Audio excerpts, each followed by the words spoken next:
Muito bom dia. Uma bala perdida que feriu uma turista chamou a atenção para a violência no centro de Lisboa. Nos dias seguintes houve 2 esfaqueamentos também na capital e o espancamento de turistas na cidade do Porto. Notícias que colocam em causa a ideia de Portugal continuar a ser um país seguro e qual o impacto que a segurança traz à vida dos cidadãos e ao turismo. Helena Matos, muito bom dia. Bom dia. São mais as perguntas do que as respostas nesta altura? Bem, são muitas as perguntas e aquilo que nós tivemos, e em parte foi isso também que levou a esta situação, de estarmos a discutir tudo isto.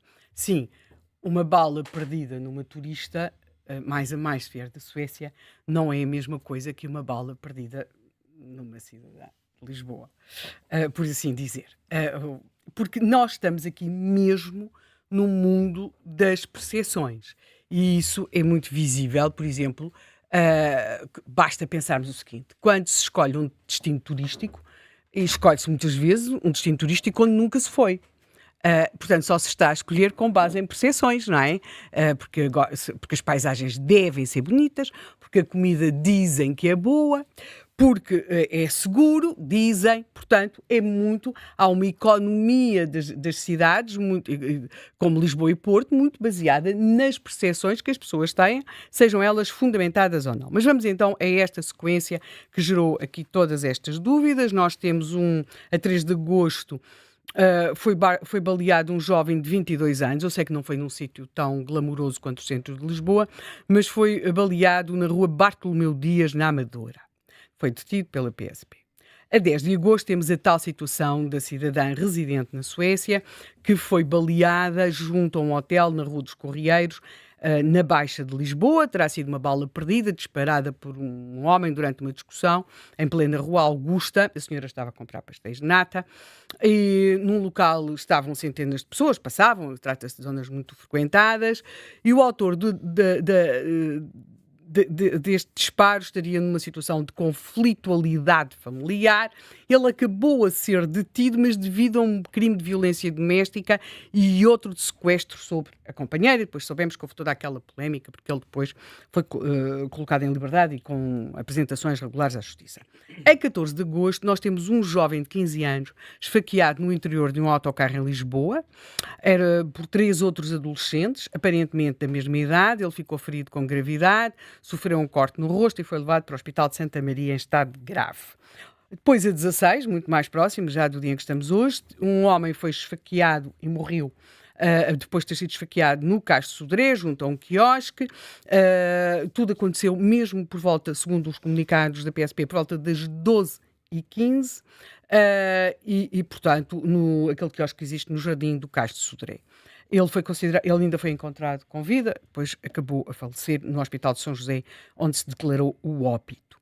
A 16 de agosto, nós tivemos um jovem de 16 anos baleado por 2 encapuçados em Corroios, no concelho do Seixal. E ele terá sido abordado por 2 indivíduos, cara tapada, fazem vários disparos, e depois há aqui aquilo que pelo menos a mim me causou. Quando nós estamos a ler uma notícia e temos a ideia que as peças não encaixam todas, há ali alguma coisa que nos choca, que era: menor está internado no Hospital Dona Estefânia. E de repente o menor que nós imaginamos, o menor Dona Estefânia, sarampo, papeira, partiu um dedo, torceu um pé, e é o menor que está com uma bala alojada no tronco no Hospital de Dona Estefânia. Portanto, isto torna-me...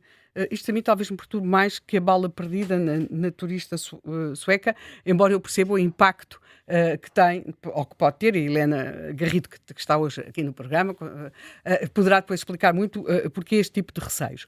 E no Porto, tivemos também, a 1 de agosto, no Porto é muito mais circunscrito a determinadas zonas, determinadas ruas e determinadas atividades económicas. Nós tínhamos tido um segurança baleado logo no princípio de agosto, numa perna. Depois tivemos, mais tarde, a 14 de agosto, um espancamento de 6 turistas na Baixa do Porto, também na noite. E depois é sempre aquela questão que também se coloca agora aí em relação a este problema gravíssimo, que não cabe nada neste âmbito, deste adolescente, da mãe e da irmã, que é, lemos esta expressão, um grupo, portanto, espancamento, no caso, há muito referenciado, ou seja, o país parece ser um país de pessoas referenciadas, por determinado tipo de problemas, está tudo referenciado, anda tudo assim com a tableta no alto da cabeça a dizer eu estou referenciado, mas depois pronto, olha, parece que o referenciamento se esgota em si mesmo. E depois há aqui também, nesse mesmo dia 14 de agosto, uma agressão grave a um segurança com um copo ou garrafa cortados e, portanto, estamos a falar de determinado tipo de agressões, também ela muito impactante. Ou seja, isto leva-nos a uma pergunta. A criminalidade está ou não a aumentar? E podemos ir a alguém de quem muito se tem falado nos últimos tempos, o Ministro da Administração Interna, Luís Neves, que em maio deste ano, porque já tinha havido ali umas questões, é quando sai o Razi, e Luís Neves veio dizer, hoje em dia estamos muito longe dos valores registados nos anos 80, 90 ou mesmo no final da década de 2000. Ele diz, entre assaltos a bancos, gasolineiras e postos do CTT com mortos, houve 900 ataques por ano, isso até se está a referir a um período posterior, e o ministro diz ainda, não temos, hoje não temos 10% desses crimes. E é verdade. O problema é que a e é verdade, e é uma das coisas que choca muito quando se vê, logo, por exemplo, o ano de 76, nós temos ideia, acabou o pré, que ficou tudo simples, não? O ano de 76 é violentíssimo, havia imensas armas, qualquer assalto, qualquer coisa, havia logo ali um morto. Mas, em Portugal, e isso o último Razi confirma-o, a criminalidade violenta e grave diminuiu 1,6%.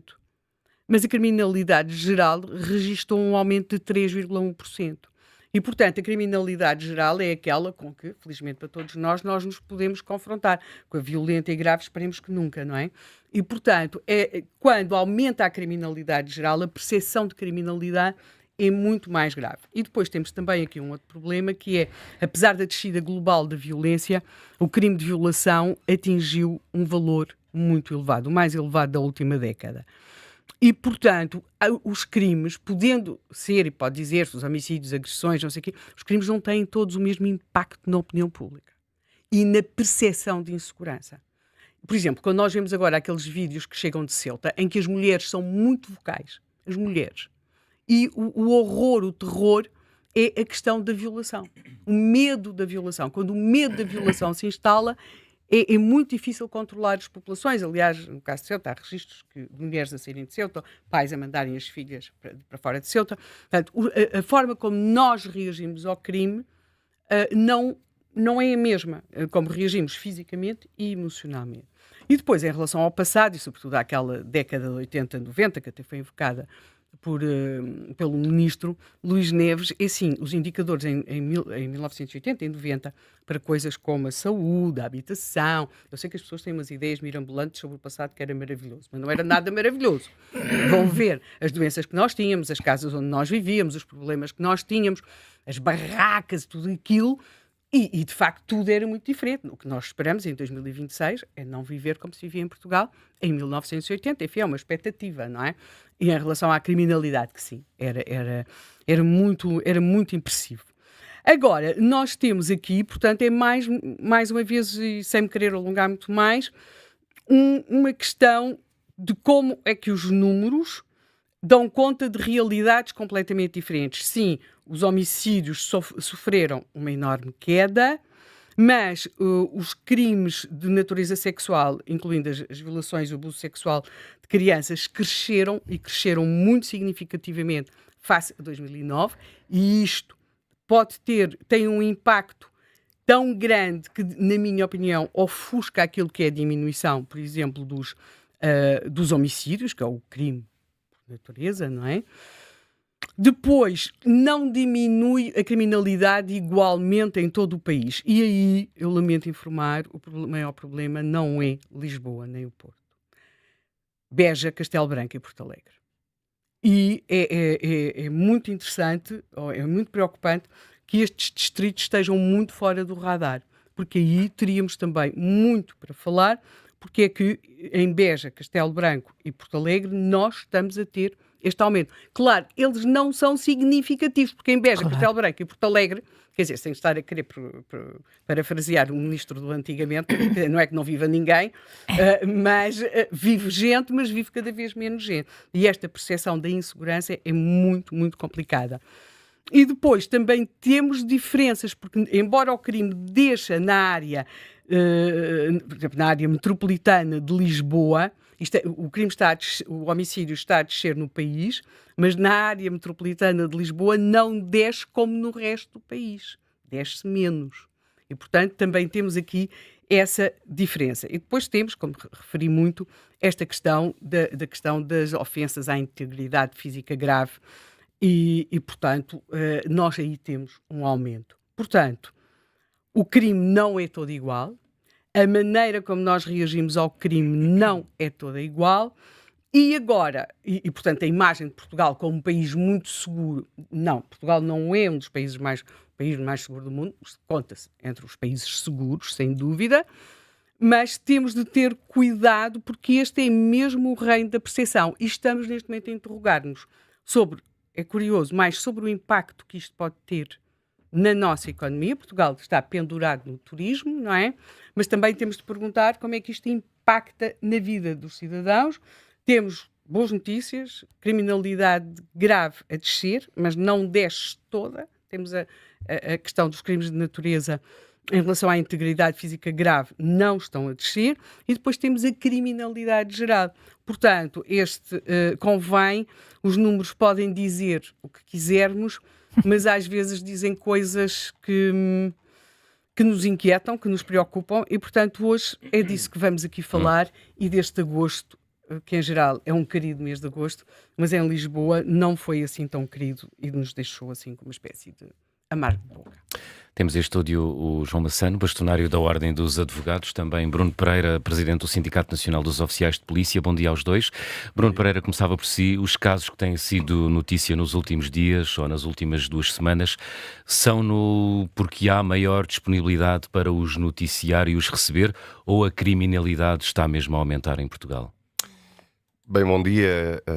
Obrigado pelo convite e mais uma vez um abraço para quem nos está a ouvir. Bem, eu poderia especulativamente dizer que sim, a ambas, mas com toda a parcimónia, com todo o rigor, e quando estamos a fazer este tipo de análises, e penso que a Helena fez efeito um périplo bastante abrangente, nós temos de ter bastante moderação, bastante rigor e bastante cuidado. Sobretudo exatamente porque colado ou acoplado exatamente a isto vêm percepções. E a percepção tem ou pode precipitar um dano tremendo naquilo que verdadeiramente consideramos ser a nossa galinha dos ovos de ouro, ou que tem sido visto como as galinhas dos ovos de ouro, que é, temos um país que é, do ponto de vista reputacional, um país bastante pacífico e, acima de tudo, seguro, sendo conceitos completamente diferentes, sim, ainda que muita gente goste de os confundir. Até porque o famoso índice de paz não tem necessariamente apenas vetores ou parâmetros relacionados com a segurança, tem muito para além disso. Sim, sim. E, portanto, não devemos confundir as coisas. Aliás, nós estaríamos melhor na parte da segurança do que no índice de paz. Talvez, sim, talvez. Sim. Mas não há propriamente um índice de segurança. Podemos fazer comparações possíveis e, acima de tudo, temos de fazer comparações a médio e a longo termo. Não devemos fazer comparações só de um ano para o outro. Claro. É curto. E também não devemos fazer comparações a 30 anos. Porque se vamos fazer a 30 anos, diria que o contexto de 80, como a Helena disse, só de 90, em que tínhamos um casal ventoso a céu aberto, que era uma coisa impressionante, que impactava os olhos para quem viu mais do tempo, ou se recorda, ou tem memórias disso, perturbava-nos enquanto país, porque nenhum outro país na Europa tinha uma coisa daquelas. Felizmente que o deixámos de ter. E felizmente que caminhámos e conseguimos evoluir no sentido de conseguir, com todo aquilo que foi o esforço, com todo aquilo que foi, enfim, o baixo investimento e as baixas políticas públicas de segurança, conseguimos ainda assim dar uma resposta que no seu conjunto nos permite colocar Portugal como um dos países a este nível dos mais seguros da Europa e do mundo. Isso é ponto assente.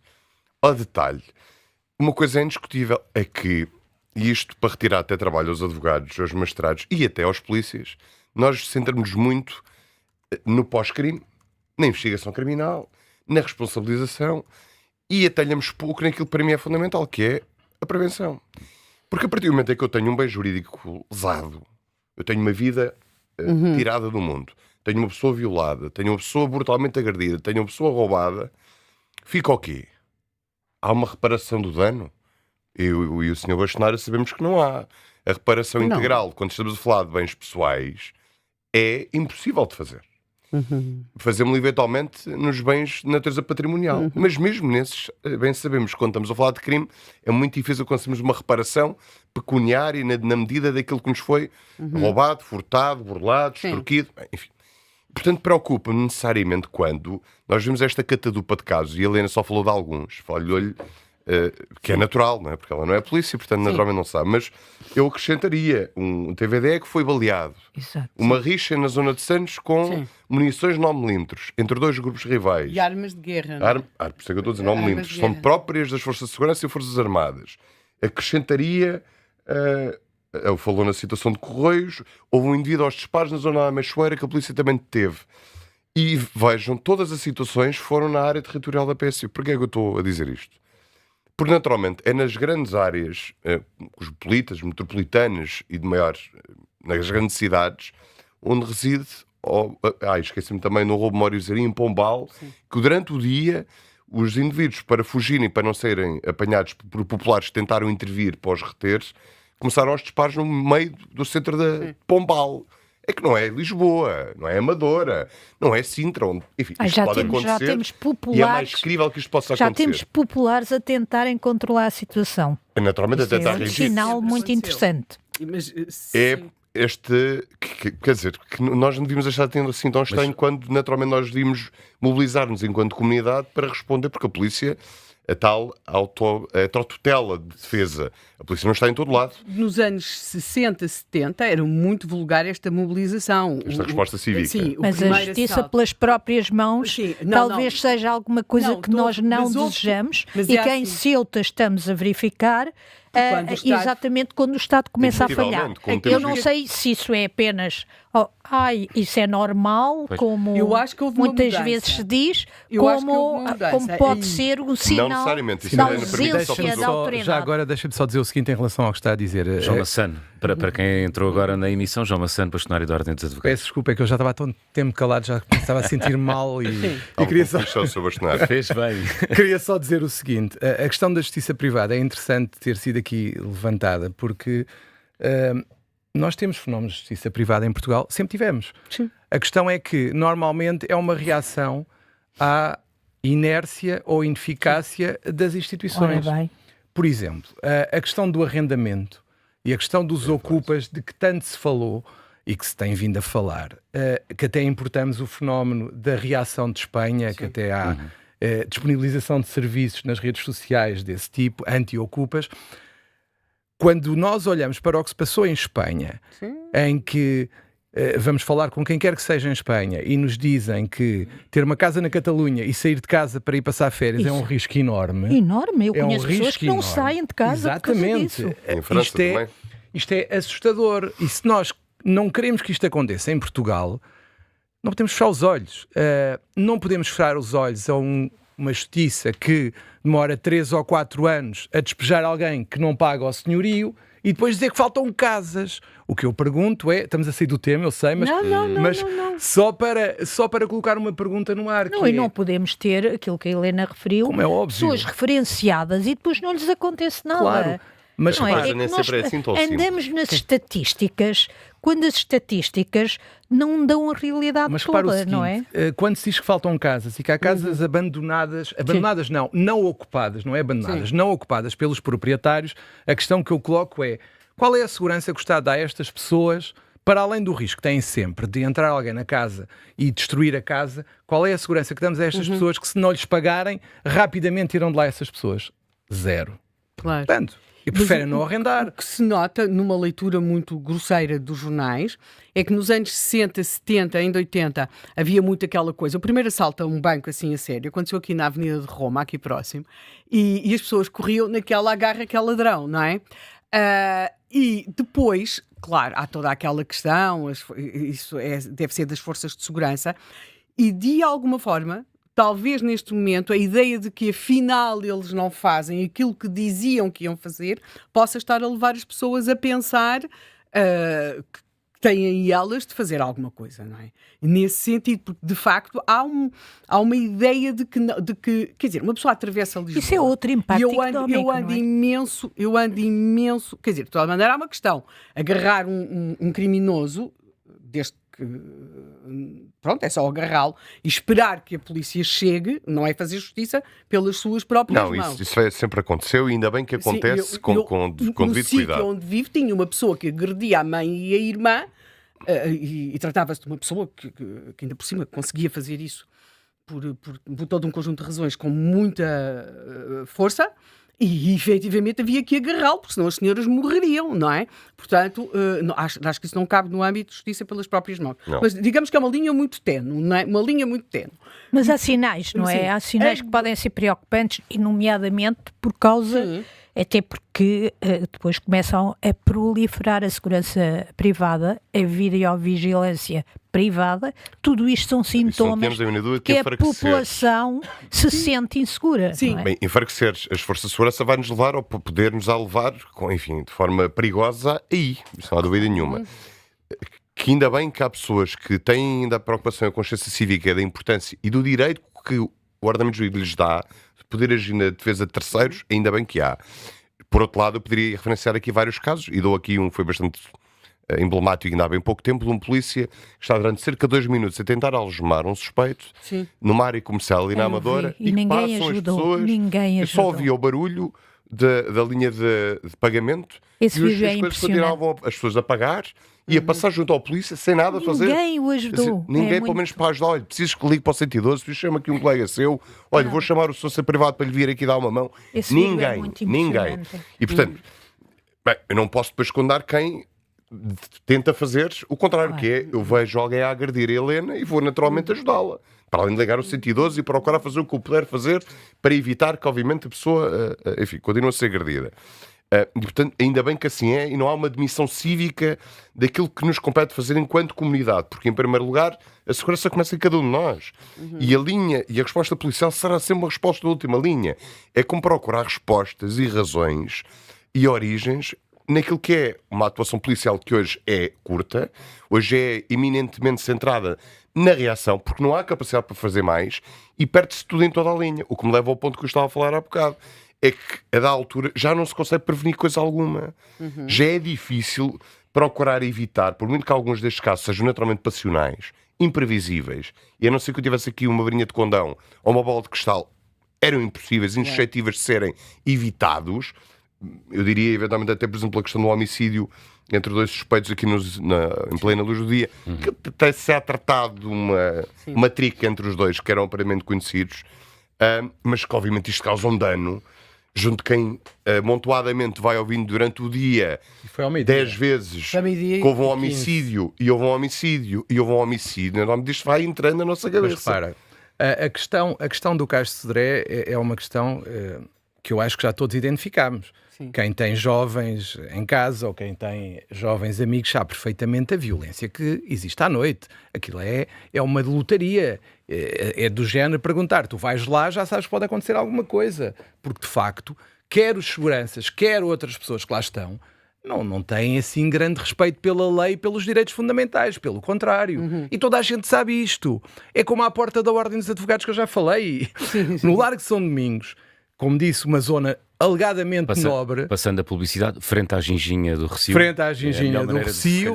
E ali nem precisam de beber ginginha para ficar como ficam.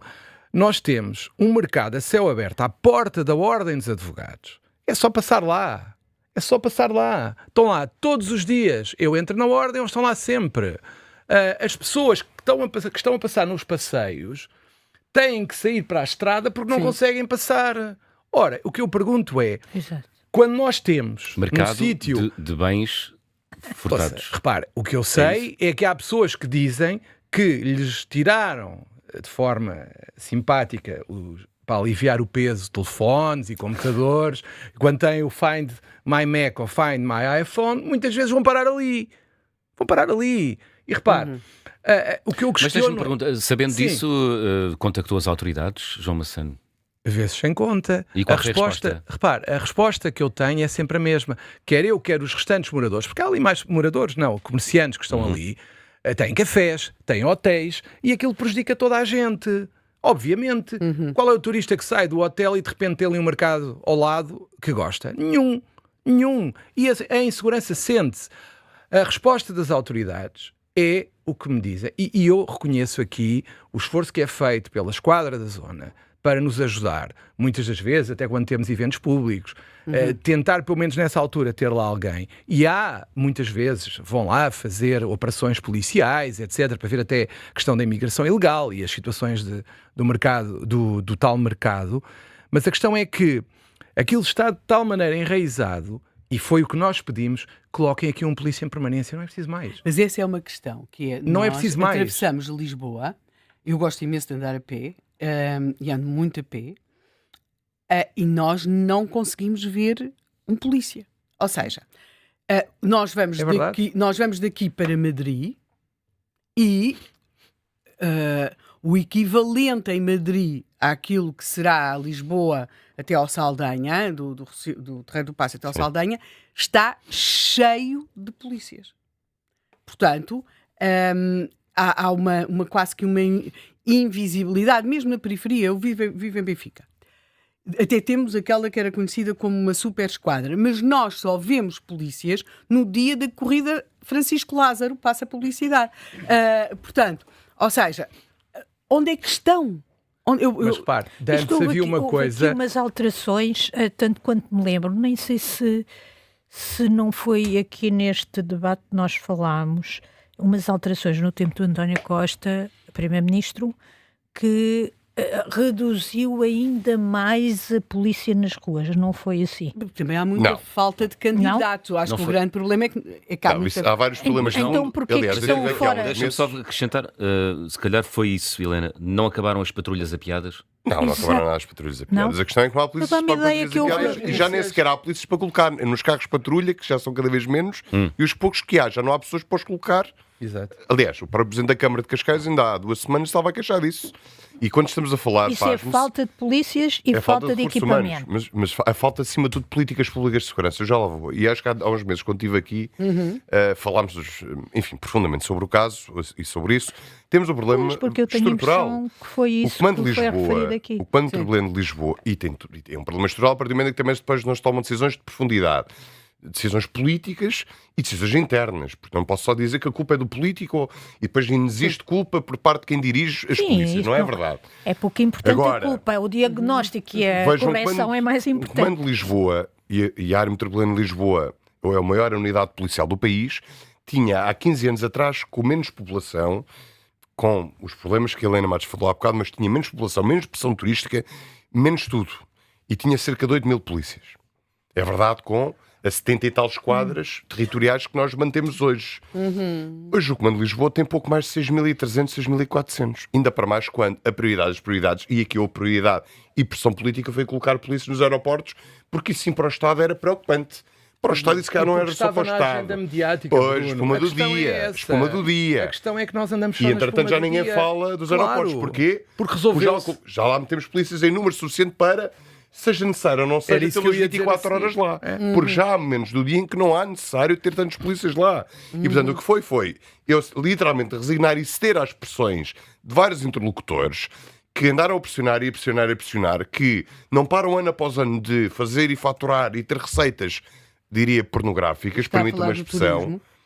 Estou a falar à cabeça da Ana, que naturalmente andou durante 2 décadas sem fazer qualquer investimento, já no tempo do CEF, e pasme-se, já no tempo da PSP. E só foi fazendo a muito custo porque percebeu que enquanto não mudar de instalações aeroportuárias... Cá está o Estado a falhar outra vez. Claro, óbvio, e a não pressionar a concessionária, porque não é só dar à concessionária tudo o que a parte boa que é.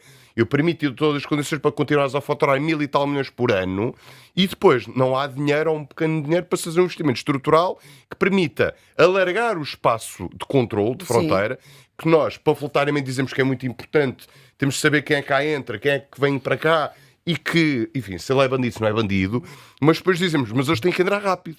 E depois de deixarmos entrar rápido, despovamos e desprotegemos completamente a capacidade de nos protegermos nas ruas. Tenho uma dúvida. Sim. Algumas dessas atividades, dessas operações que estão a ser feitas pela PSP, e isto é mesmo uma dúvida que eu tenho, têm mesmo de ser feitas pela PSP. Ou seja, não poderiam ser feitas por outro tipo de agentes, civis, não é? De forças de segurança ou de outras. Mas onde? No aeroporto ou na rua? No aeroporto. Não, na rua. Não, porque é uma missão eminentemente policial. Não tem como. Tem que ser os guardas de fronteiras. Os guardas de fronteiras só há dois, que é a PSP e a GNR. A GNR ficou com uma pequena fatia que nos dá, não lhe causa grande transtorno no ponto de vista da gestão operacional. São os terminais de cruzeiros.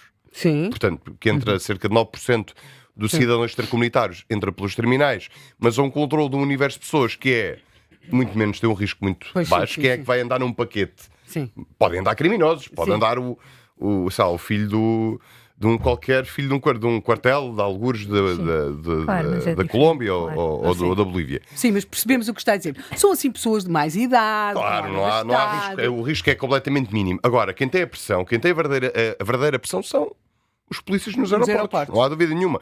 Para além de tudo aquilo que é a criminalidade associada aos aeroportos. Porque é que há menos polícia na rua? É porque há menos pessoas? Não, já havia menos polícias antes. O antes é quando? Não percebi. O antes é quando já havia menos polícia? O antes, eu estou-me a situar nomeadamente nas grandes áreas metropolitanas de Porto e Lisboa. Sim, do ponto de vista global, a polícia perdeu cerca de 1.500 polícias, tendo recebido e não parado de crescer em competências, porque ganhou duas competências do CEF, na sua grande extensão, não para de continuar a ser, digamos, eu chamo-lhe o gigante anorético, porque continua a ser ele a sustentar grande parte da ineficiência de toda uma série de entidades públicas. E porquê? Eu vou dar-lhes um exemplo muito paradigmático. Todas as entidades públicas deste país dependem da polícia para fazer notificações a pedir-lhe, para lhe fazer inquirições no âmbito dos seus processos instrutórios. Estou a falar de todos os tribunais deste país, estou a falar de todas as câmaras deste país, estou a falar da Agência Portuguesa do Ambiente, do ICNF e toda uma série de outras que demandam, e até a Ordem dos Advogados, que demandam da PSP para conseguir manter-se à tona. E se mantendo-se calada, lá vou eu pedindo ao abrigo de um dever de colaboração inaudito e infinito para os pobres coitados dos polícias continuarem a ser polícias, assistentes sociais, carteiros, eu digo-lhe desde já, árbitros sociais, na matéria dos carteiros, investigadores, nas outras áreas, eu acho que temos de ouvir quem está. Não sei, a matéria dos carteiros é uma das. É vergonhoso, é uma das que eu acho. Os carteiros, repare, por exemplo, quando há um acidente de viação, porquê é que a polícia tem que lá ir se não houver feridos? Já o disse 50 vezes. Essa é uma situação que não se percebe. Mas porquê não temos notificações eletrónicas? Mas a questão dos acidentes de viação é uma questão que... Mas a polícia creio que tem ordens para não parar sequer. Mas a questão não é essa, repare. Se as pessoas chamam... Se as pessoas telefonarem... É um litígio puramente privado. O problema é nós normalizarmos a vinda da polícia lá. Mas, Bruno, nós temos é que investir, por exemplo, neste caso, eu também queria falar em outra coisa a seguir que acho que era interessante, pelo menos eu acho interessante. A questão dos acidentes de viação é uma questão que tem muito a ver com educação cívica, que ninguém quer fazer. Ou seja, se explicarmos às pessoas que podem ter outras formas, sem estar que estar horas à espera da polícia, porque vai lá e não vê o acidente, porque ele já aconteceu, como é óbvio. Se nós tivermos uma educação cívica para saber o que fazer quando acontece um acidente... Não é? Exatamente, claro. Tirar umas fotografias, ver se há testemunhas, estamos tão salvaguardados como se tivermos um auto de notícia da polícia. É exatamente o mesmo em tribunal. Tem é que se ensinar as pessoas. Porquê? Agora estou a chamar 2 polícias normalmente para chegarem ali, estarem ali, tirar fotografias por mim, medir isto. Com os telemóveis que nós temos hoje em dia fazemos isso. E tem a mesma prova em tribunal. É o pior. Estamos a trabalhar para o bono, para a seguradora. Não faz sentido nenhum. E não faz sentido nenhum, repare. Pagam. E depois há outra questão que é, nós estamos a viver uma sociedade Big Brother em tudo. É na justiça, é na segurança, em tudo. O que aparece nas redes sociais, o que é amplificado por um influencer, por um comentador político, por um presidente de Câmara ou quem quer que seja, é que é o problema do momento. Nós transformamos um problema, como foi dito nos dados iniciais que deu, que é real, mas que não é o problema maior na sociedade. Ou seja, temos isto em várias coisas. Nós temos um voyeurismo jurídico, por exemplo, relativamente aos casos de corrupção, que é algo que todos vemos, é algo que dá manchetes infindas. O arguido mais conhecido de Portugal, toda a gente sabe, cada vez que abre a boca tem 20 câmaras em cima e espaço infindável na televisão, como se fosse o problema dos portugueses. O problema dos portugueses... Mas o jornalismo não é retratar os problemas dos portugueses. Mas repare, eu sei, mas a questão não é essa. A questão é que a percepção que se cria é que o problema da justiça é só a corrupção. É um problema importante, mas não é só. Sim. É mais importante. O que nós estamos a fazer. Criminalidade violenta e grave, mas o que nós estamos a fazer é que depois a pressão mediática vai no sentido de agravar penas na corrupção, como se fosse o problema principal do país. E não é. O principal problema do país, na minha opinião, é a família. E a forma como a família é tratada pelos tribunais, pelo espaço mediático e por tudo o que acontece. Mas quer dar um exemplo? Claro. A família como? Sim. A família no sentido de preocuparmos com os tribunais de família, preocuparmos com as estruturas de apoio à família desestruturada, como os casos de Algés. Basta não. Só quando morre alguém é que nós vamos pensar, a CPCJ, os tribunais de família, não sei o quê, depois acaba aquilo. Vem o próximo caso de corrupção, que é sempre mais importante e que está espelhado nos partidos. Mas porquê que diz que esse é o problema mais grave? Porque, repare, se formos ver os últimos casos de violência que têm acontecido, refletem um problema estrutural da sociedade portuguesa e de desestruturação familiar. Eu não estou a falar de família tradicional, pai, mãe, filhos, não. Estou a falar do núcleo que acompanha as crianças no seu desenvolvimento. E depois admiramos de haver uma mãe que mata um filho que mata uma mãe, como tem acontecido N vezes ultimamente. Também há mães que matam os filhos e a desestruturação que existe ali. E depois diz que a CPCJ tem sinalizações, os tribunais têm sinalizações e ninguém faz nada. Como é que é possível andar-se com tabuletas e depois ninguém reagir quando essas pessoas dizem atenção que está aqui um risco em minha casa? É que as sinalizações podem ir de faltas à escola até situações de violência doméstica, portanto nem são todas iguais. E quando nós olhamos para isto, não nos podemos esquecer de uma coisa. O processo judicial, não obstante a lentidão da justiça de que tanto se fala, que mais dura e que maior tempo envolve pessoas, é um processo de regulação das responsabilidades parentais. Aí é que está o problema. Por razões óbvias. Por razões óbvias. Nós podemos ter um processo que dura 20 anos ou mais. É quase igual ao jurisdição administrativa. Parece o administrativo. Claro, mas de qualquer modo há aqui uma questão, e que é, nós muitas vezes, isso acontece-me aqui parece-me acontecer em relação à criminalidade, que é talvez um bocadinho como esses relatórios das CPCJs. Nós lemos uma realidade naqueles relatórios e também nos números sobre a criminalidade, podemos sempre dizer que está a melhorar, mas aquilo que as pessoas vivem não corresponde. Mas isso então o que é que temos de fazer, Helena? Temos de fazer duas coisas. Primeiro, temos de fazer inquéritos, dividir isto ao subir em inquéritos de vitimação, não precisa exatamente de cifras negras.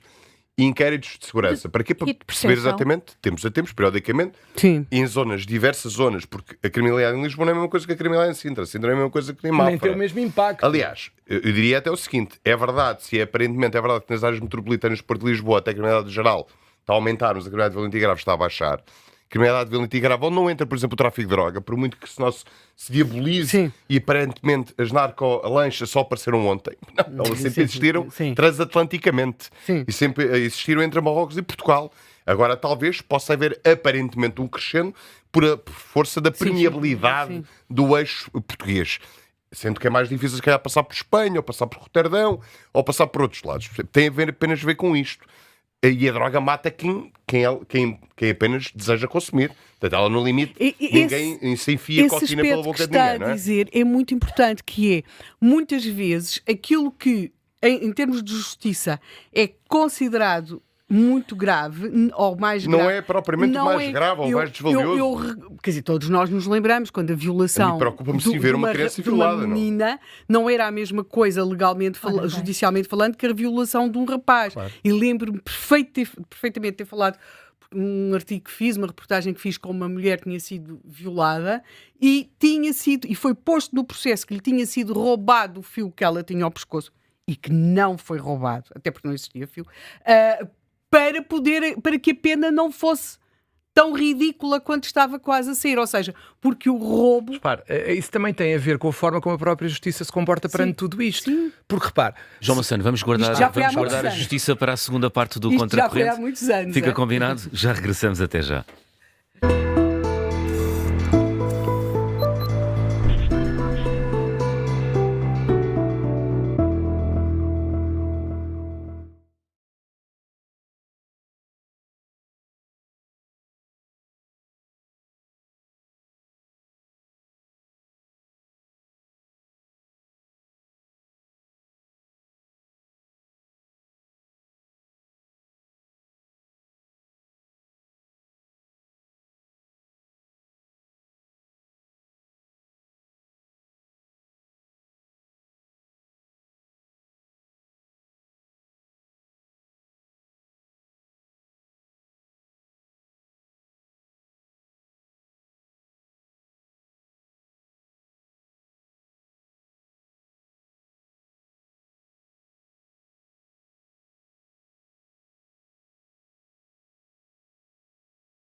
da manhã, com a edição do Luís Soares. O Primeiro-Ministro alerta para o elevado risco de incêndio e avisa que as próximas semanas ainda vão ser complexas. Luís Montenegro falava aos jornalistas após uma reunião de ponto de situação sobre os incêndios na sede da Autoridade Nacional de Emergência e Proteção Civil. O Primeiro-Ministro admite que este tem sido mais um ano duro, mas sublinha que 2026 registra até agora uma diminuição muito significativa, em cerca de 4 vezes na área ardida face ao ano passado. O chefe do Governo elogiou também o Ministro da Administração Interna, que estava lado a lado com o Primeiro-Ministro na sede da Proteção Civil. Elogia Luís Neves pelo trabalho que Luís Montenegro considera absolutamente extraordinário na coordenação das forças de combate aos incêndios. Esta hora há 5 incêndios em curso considerados mais significativos pela Proteção Civil. O que mobiliza mais meios continua a ser o de Torre de Moncorvo, distrito de Bragança. 4 meios aéreos e mais de 400 operacionais continuam a combater este incêndio, dividido em 3 setores e que está ativo em zonas de difíceis acessos. Em Ponte Lima, Viana do Castelo, há 2 incêndios ativos, um deles com habitações nas proximidades, mas que não estão em risco. A região do Grande Porto tem um incêndio em Santo Tirso com 4 frentes e algumas projeções. Também em Aroca há 4 frentes de fogo, com especial preocupação para 2 aldeias perto do Rio Frades. Volodymyr Zelensky acusa a Rússia de ter lançado hoje um ataque brutal na região de Kharkiv, que terá provocado pelo menos 10 mortos. Informação avançada pelo presidente ucraniano na rede social X. Segundo Volodymyr Zelensky, várias pessoas ficaram feridas e estão a receber assistência médica. No futebol, a Marledic deixa o Benfica e é reforço do Newcastle, negócio oficializado esta manhã pelo clube inglês. A imprensa dá conta de uma transferência a rondar os 35 milhões de euros. Morreu aos 98 anos a atriz brasileira Laura Cardoso, era um dos maiores nomes da televisão brasileira. A morte foi confirmada na página oficial do Instagram. Morreu de madrugada em casa na cidade de São Paulo e por causas naturais, é o que diz a Rede Globo, que cita declarações do bisneto da atriz.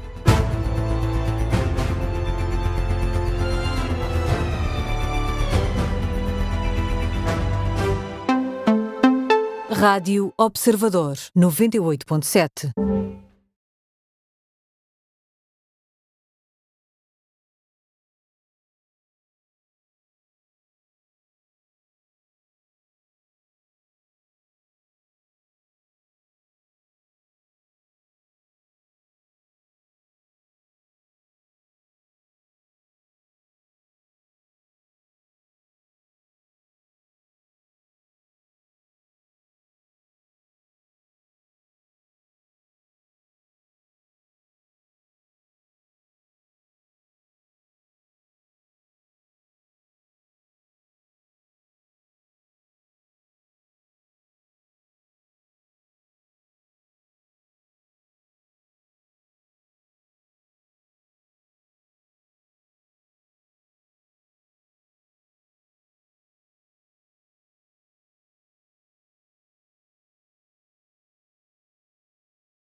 Está no ar a segunda parte do Contracorrente. Estamos a debater a criminalidade. Helena Garrido, assinas um texto hoje no Observador que começa precisamente com o relato de um caso de pequena criminalidade. Portugal é um país seguro ou já não é um país seguro?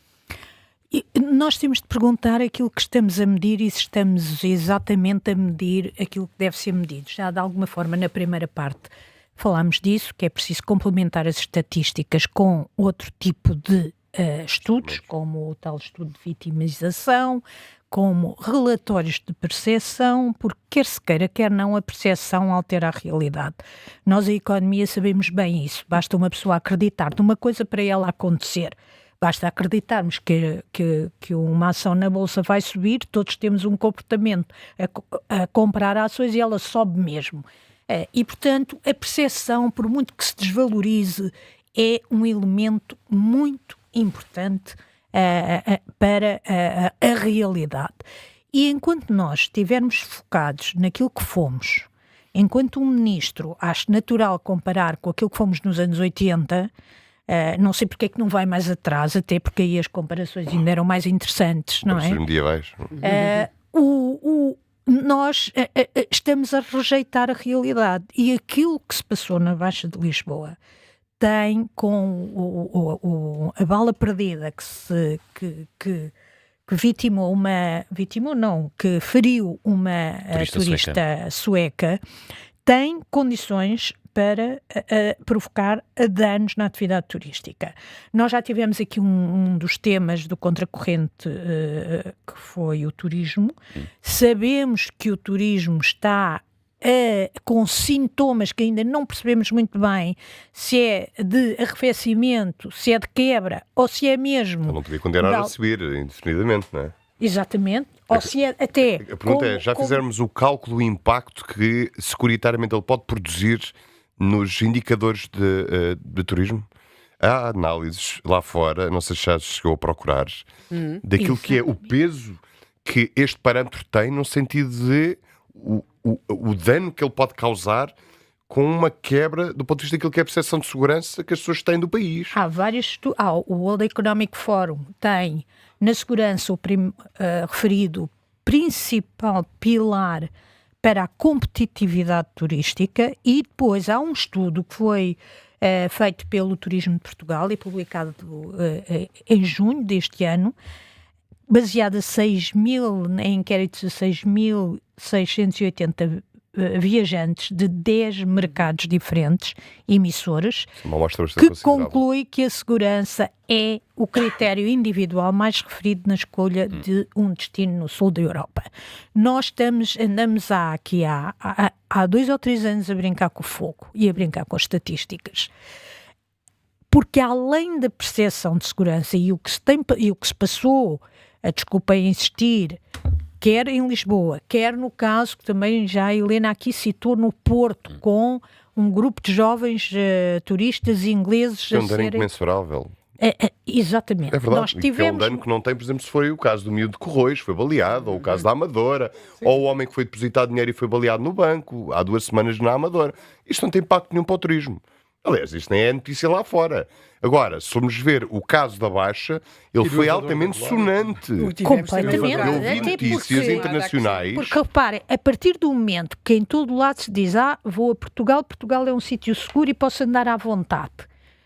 E de repente aparece uma notícia de uma pessoa baleada, isso tem um impacto, faz toda a diferença. Mas, tem um impacto brutal. Imigração para Portugal dos brasileiros, um dos fatores principais da mudança era a segurança que não tinham lá. Porque eles sabem bem o que é que tiveram lá, não é? É poder levantar aqui o telemóvel, não lhe o tirarem, correr como... Ou não lhe apontar uma pistola à cabeça. Foi o fato... Até os próprios americanos, com algum poder de compra, que estão a viver em Lisboa. Portanto, isto tem danos no turismo, tem danos na escolha do país. E tem um dano para hoje, tem um dano amanhã e tem um dano a longo prazo. Que depois demora a limpar essa sensação. Deixem-me só acrescentar o seguinte: além deste dano na atividade económica, há outros danos que nós já referimos aqui, que é a justiça pelas próprias mãos, que pode assumir perfeitamente a forma de contratação de segurança privada, de ter videovigilância. O que é que isto significa? Nós já temos isso nas praias de Melides, por exemplo, em que para se evitar a sensação de insegurança, põem-se torniquetes às entradas dos condomínios para as pessoas não chegarem à praia, aumentam-se os preços. No fundo é uma forma de justiça privada. É dizer, eu quero ter segurança para as pessoas que têm aqui. Como acontece no Brasil. Em termos urbanos, não é por acaso que se nota muito a opção por condomínios privados. Claro que pode ser simpático ter determinados equipamentos em comum, ou ginásios, ou piscinas, mas também muitas vezes aquilo por razões de segurança. Principalmente. Apenas para dar um exemplo de como a segurança pode influir no turismo.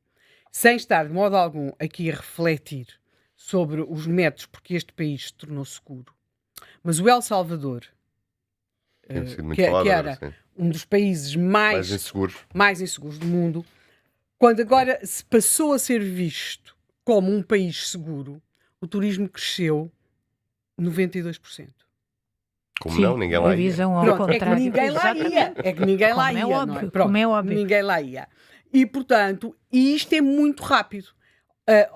Tem o caso do próprio Chile, desculpe interrompê-la, em que o investimento estrangeiro disparou, porque dentro daquele continente é seguro. Sim, exatamente. E, portanto, a segurança jurídica, a segurança económica e, portanto, aquilo que acontece. A minha pergunta é, e aí talvez a Helena Garrido tenha mais essa percepção, mas também as pessoas estão aqui, os nossos convidados, que é, tal como é muito rápido ganhar turistas, nós vemos aqui o caso do El Salvador, isto é expressivo, não é? Muito pouco tempo. Rapidamente se perde. Mas rapidamente também se perde. E o turismo qual é equivale e tem o peso do nosso PIB de quanto?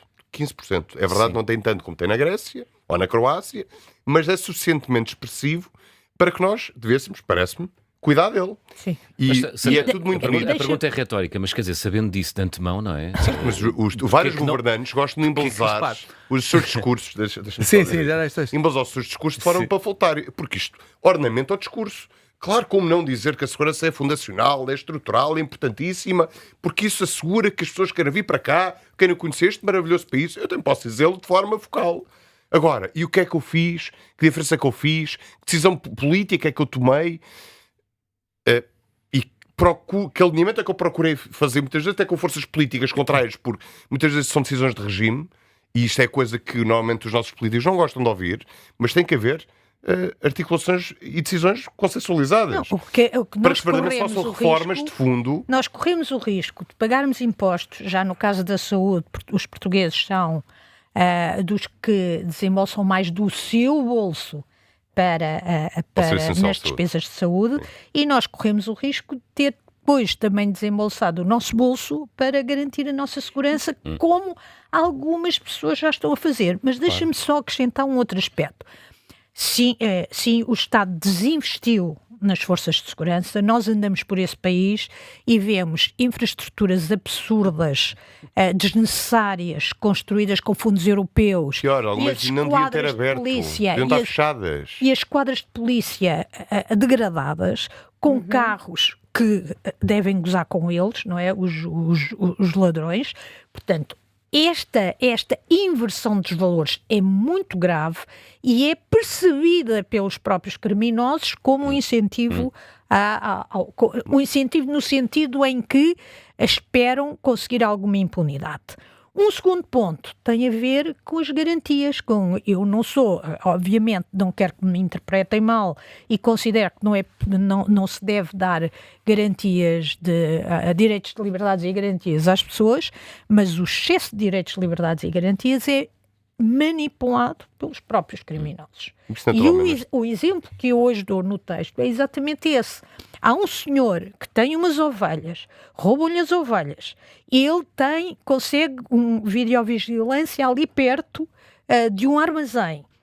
Entrega-se a videovigilância à polícia. A polícia diz que roubou as ovelhas.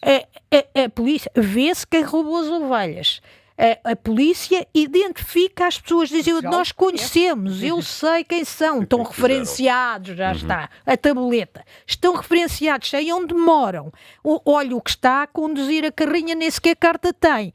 Então, e agora, o que é que fazemos? Nada, temos de esperar pelo juiz. Aliás, isso não é verdade. Mas aliás, foi o que disseram, o homem, coitado, ia sendo preso porque ficou resultado. Qual é o procedimento? Não, mas, obviamente, temos de saber se parece que a polícia parecem uns soldadinhos que só funcionam a mando das autoridades judiciárias, quando isso não é verdade. Aliás, a polícia tem um dever qualificado de agir no plano daquilo que são as chamadas medidas cautelares e de polícia, que são competências próprias das polícias para poderem intervir, para salvaguardar interesses das pessoas, para recuperar bens subtraídos, para identificar, localizar e interceptar. A polícia podia ir ao local? A polícia não devia. E devia ter procurado recuperar as ovelhas, constituir a recolhida do suspeito e, eventualmente, tendo em conta o valor das ovelhas no sítio onde ele foi furtado, onde elas foram furtadas, não sei que tipo de ovelha que estamos a falar, prendê-los fora de flagrante. Mas há aqui uma outra questão. Em Lisboa, não sei se era por aí que ia, João, mas em Lisboa, a polícia deteve o homem, a PSP, o homem que disparou. Mas não sabemos, Helena. Mas não foi pelo disparo, foi por mandado de detenção. num processo de violência doméstica. Isso é que acaba por causar depois Claro. Porquê? Mas isso, olha... A impunidade é brutal. Desculpa. Isso é um bom exemplo. Mas aqui não é uma questão de impunidade. Aqui é uma questão de articulação de vários fatores que contribuiu para uma criação de desinformação generalizada. Ou seja, o juiz, esse filho da mãe, acaba por libertar alguém que anda aos tiros na baixa. Como é que é possível o Presidente da Câmara, atrás desta narrativa, dizer o mesmo? E deu amplificação. Agora, mas se ele disparou... Mas a questão não é essa. Mas repare, se eu for ao pé de si com um processo... Eu também não estou aqui a defender o juiz. Eu não sei, eles é que deveriam dizer isto. Agora, se é verdade que aquilo foi o cumprimento do mandato de detenção por causa do processo de violência doméstica, ele não pode chegar e dizer, olha, tu trazes-me aqui o processo de violência doméstica, agora vou julgar ou tomar uma decisão com base... na questão do tiroteio, que eu nem sei se aconteceu, mas os jornais dizem que aconteceu. E o Presidente da Câmara também. Não pode ser. Mas não era a primeira vez que pessoas envolvidas em violência grave ou muito grave ele tinha que lá ter os ficavam com termo de identidade mas repare, mas a questão não é essa. Essa não é a questão. A questão nós temos que ver... Mas repare, se o juiz, quando toma a decisão, não tem conhecimento de provas que dizem que foi ele que disparou. Mas os factos são diferentes. A violência doméstica, ponto. São coisas diferentes. A questão da violência doméstica não tem nada a ver. Agora, as pessoas a polícia pode investigar por si própria. É que isso é que causa ameaças perplexidades. Tem que separar. Porque é que me estão a dizer que pode e num caso concreto não pode?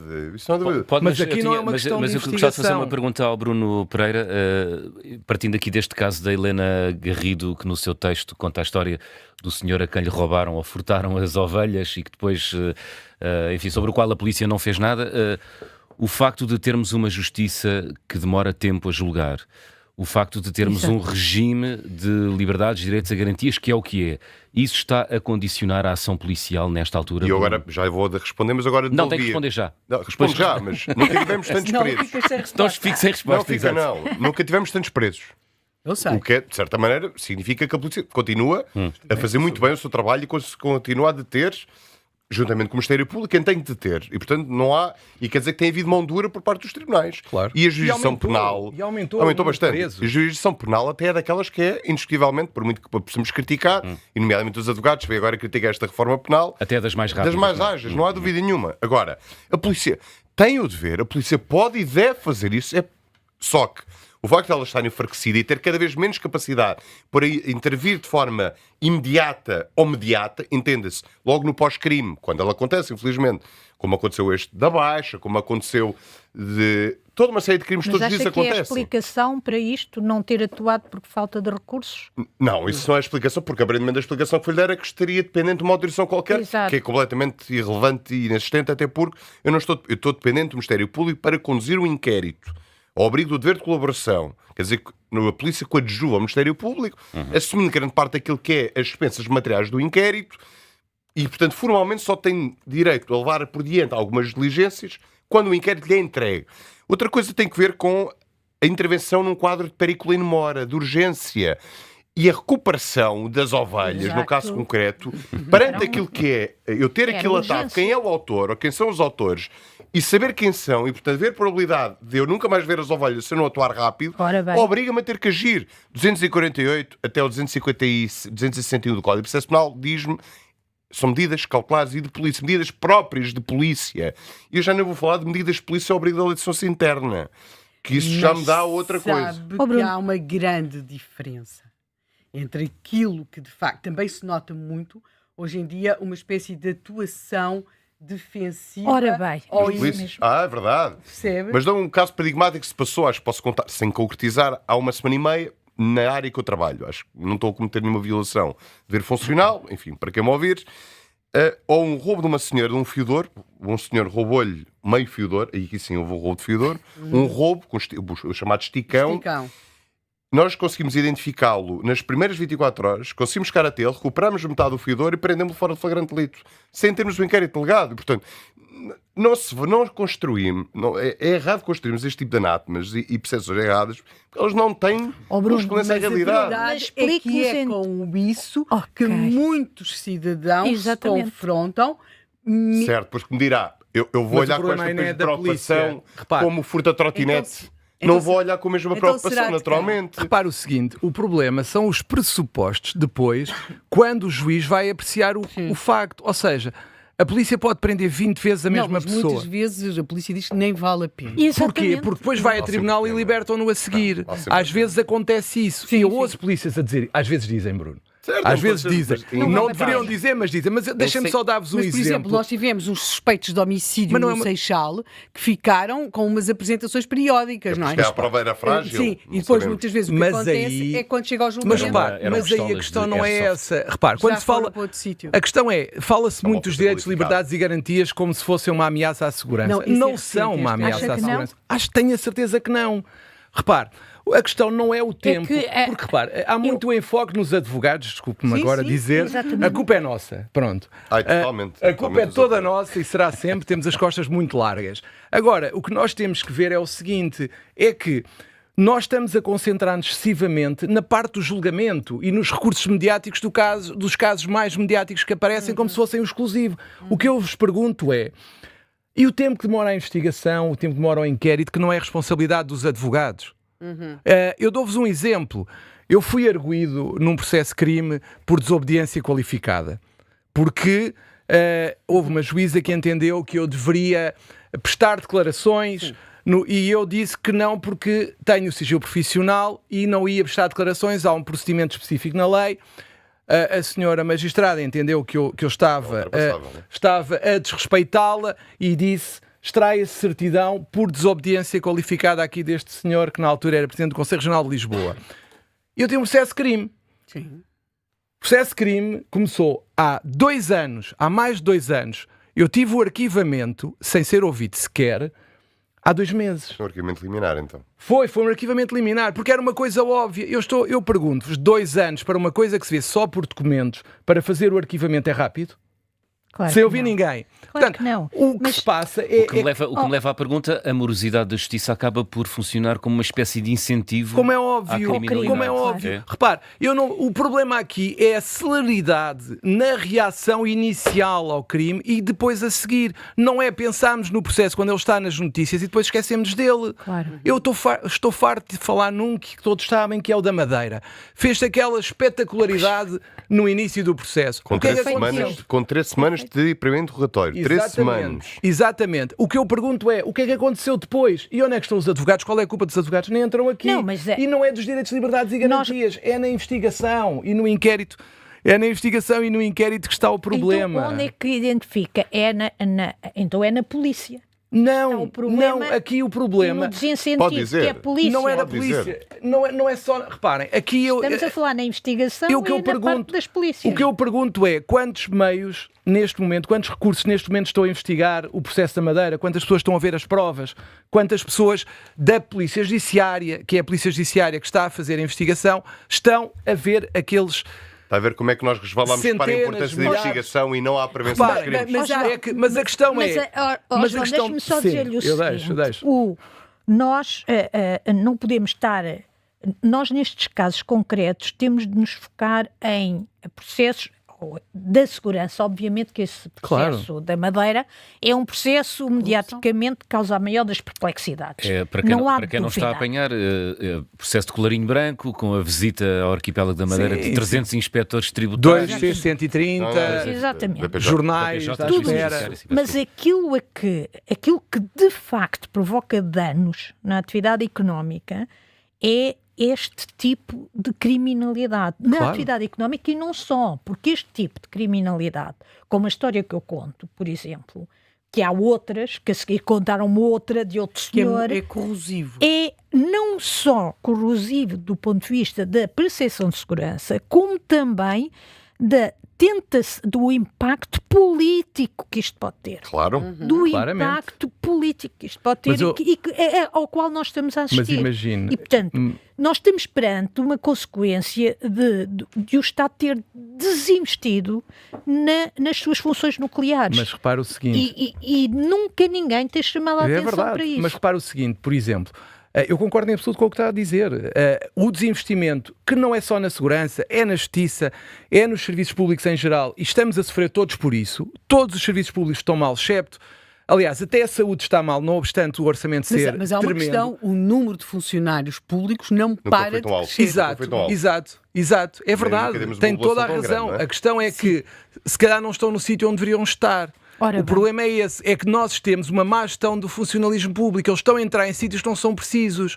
Eu não vou falar dos serviços públicos, das conservatórias, das ATs. Mas também é verdade. Posso falar aqui? Pronto, reparem o seguinte, se eu tenho um serviço de finanças, aliás, se eu no Algarve tenho um serviço de finanças que me diz eu só recebo o teu dinheiro para pagar impostos um dia por mês, isto não está bem. Se eu tenho uma pessoa que vai a um serviço de finanças e quer ser atendido, não tem ninguém à sua frente e lhe dizem, eu não te vou atender porque tu não tens agendamento, se tivesse agendamento eu atendia-te, isto é ridículo. É um convite tácito à violação do direito tributário, não é? Como é óbvio, além de ser um convite tácito à violação do direito tributário, é um desrespeito total dos direitos das pessoas que pagam. É preciso chamar a polícia para provar. Mais uma vez. A questão é que nós estamos os funcionários que não quando nós estamos a olhar para isto, nós não nos podemos esquecer de uma envolvente desinvestimento nos serviços públicos. Exato. E depois do aproveitamento até deste desinvestimento para justificar certos incumprimentos de deveres que poderiam ser cumpridos de outra forma, potenciados por uma pandemia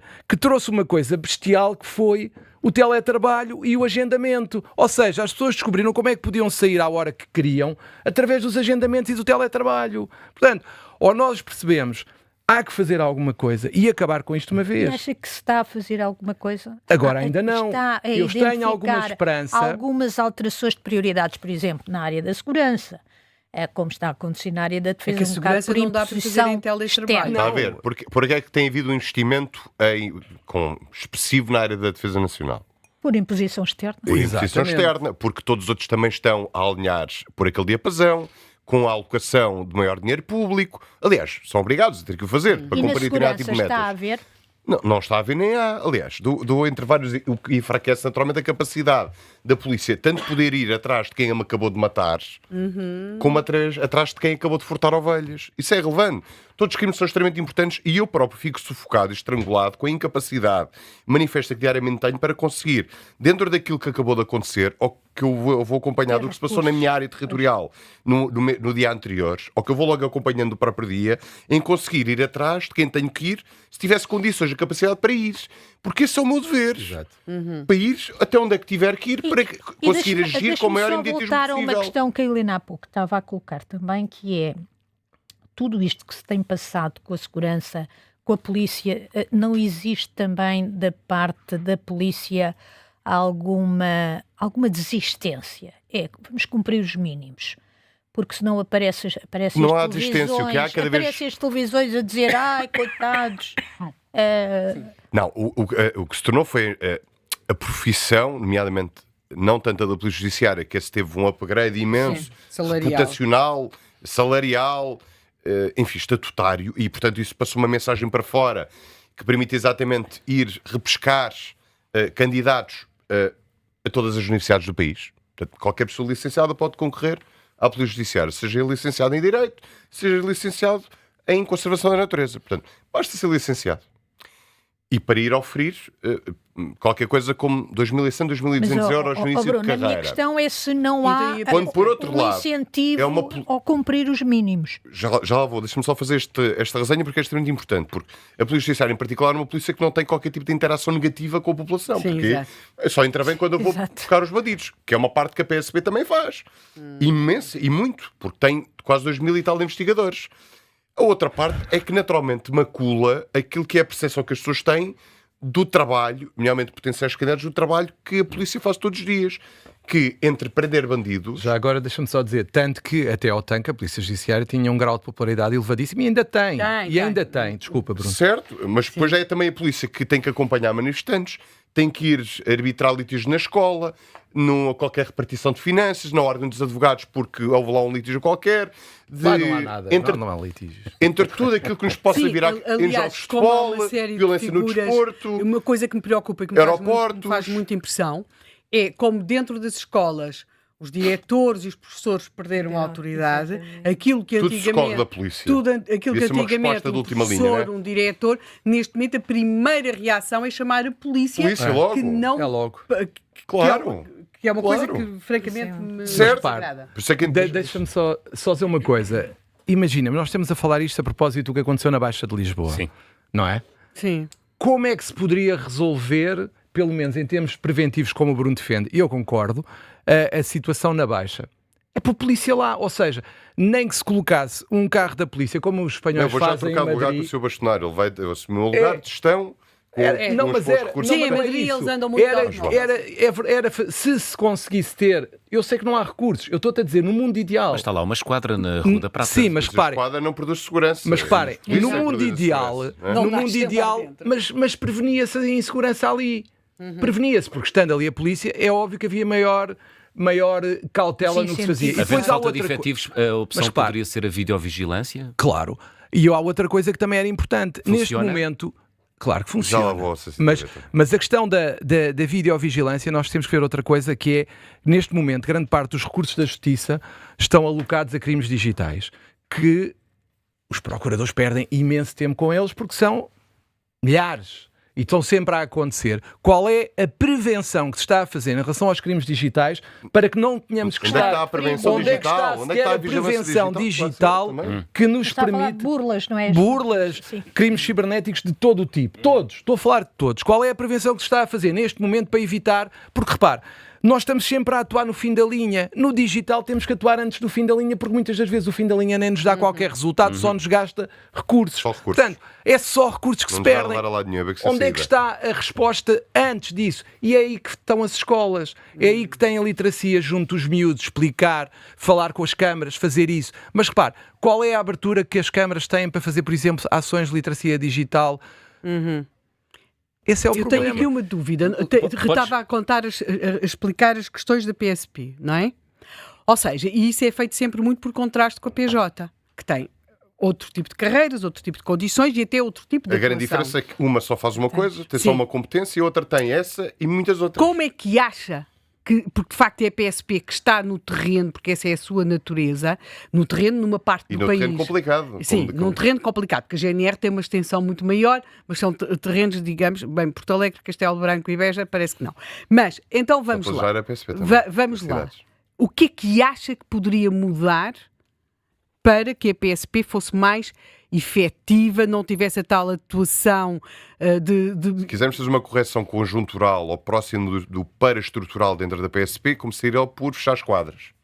Que foi uma proposta que o Sr. Ministro tanto anunciou, que lhe foi entregue há 5 meses. Mas sabe que as pessoas ainda se sentem mais sós se ficam sem as quadras. É que há anos que as quadras fecham e nós não vemos polícia na rua. É isso que eu estou a dizer. Tem que explicar de forma objetiva que o fecho de determinadas quadras tem que resultar num ganho efetivo objetivo concreto de 500 polícias. Visibilidade. Tem que ser dito de forma clara. Mas depois não vemos os 500 Mas tem que se ver, claro que tem que se ver, não há dúvida nenhuma, porque obviamente o Estado e os autarcas exigem isso mesmo. É uma boa ponte para o próximo convidado. Temos de regressar à Baixa de Lisboa, porque o Manuel Lopes, que é o Presidente da Associação de Dinamização da Baixa Pombalina, está ao telefone. Bom dia. Bom dia, muito obrigado pelo convite. Manuel Lopes, foi prometido um reforço de policiamento na Baixa Pombalina na sequência daquela bala perdida que acabou, enfim, por vitimar uma turista sueca. Já deu pelo reforço ou não? Antes de mais, felizmente, essa cidadã está na sua terra, está no seu país, não foi tão grave como nós chegamos a pensar e, portanto, sinto-me bem como cidadão português e cidadão, de facto, do mundo. Agradeço, portanto, o trabalho feito pelas entidades que recuperaram a senhora. Policiamento a mais, ele nunca será, como é óbvio. Policiamento em cada esquina sabemos que não é possível. Policiamento em todas as ruas sabemos que não é possível. Mas é possível. É possível. E já agora, desculpar-me, eu apanhei aqui o senhor que está no vosso estúdio, penso eu, no encerramento de esquadras. O Bruno Pereira, Presidente do Sindicato Nacional dos Oficiais de Polícia. Então, é um senhor que eu vi ontem com muito prazer a falar e parece muito bem informado, muito bem preparado para o posto que desempenha. Obrigado. O encerramento das quadras não tem problema de maior. Agora, o que é preciso é pôr meios rápidos, meios rápidos para que faça como o bombeiro, chegue rapidamente ao fogo e para que ele seja apagado no momento certo e na hora certa e não deixar propagar esse incêndio e que depois alastra todas as ruas e ao próprio bairro. Tem que evitar o fogo. Não, primeiro evitar o fogo, mas se ele tiver efetivamente já lançado, há que o apagar rapidamente e em segundos. E para isso é preciso meios rápidos. Hoje existe, a tecnologia hoje permite que chegue à baixa ao outro lado da cidade rapidamente. Agora, para fechar as quadras, tudo tem que estar preparado antes. E aí estou de acordo. Antes tudo terá que ser feito para que haja uma efetiva segurança na cidade e especialmente na Baixa, que é a zona mais populosa diariamente, onde passam milhares de pessoas, muito densa, e em todas as capitais nós sabemos que isto acontece. Não é fácil uma junta de freguesia, não é fácil uma Câmara Municipal, provavelmente a polícia, e eu aqui quero deixar uma palavra que efetivamente normalmente digo quando somos recebidos pelo comando da nossa primeira esquadra ali da Rua da Palma, onde de facto eles fazem um trabalho estrondoso, eles fazem o favor até de nos informar de algumas das ações que fazem. Agora, há muitas coisas que não são visíveis, mas são feitas pela polícia. E há uma coisa que nós, enquanto cidadãos, temos que perceber. Não podemos estar de costas voltadas com a polícia, porque ela é a nossa segurança em última causa. Não tenhamos ilusões. Se não houver uma polícia, de facto, bem preparada, bem formada e preparada para o seu trabalho profissional e o fazem, eu quero excluir aqui todos os problemas que há na polícia e noutros setores da sociedade.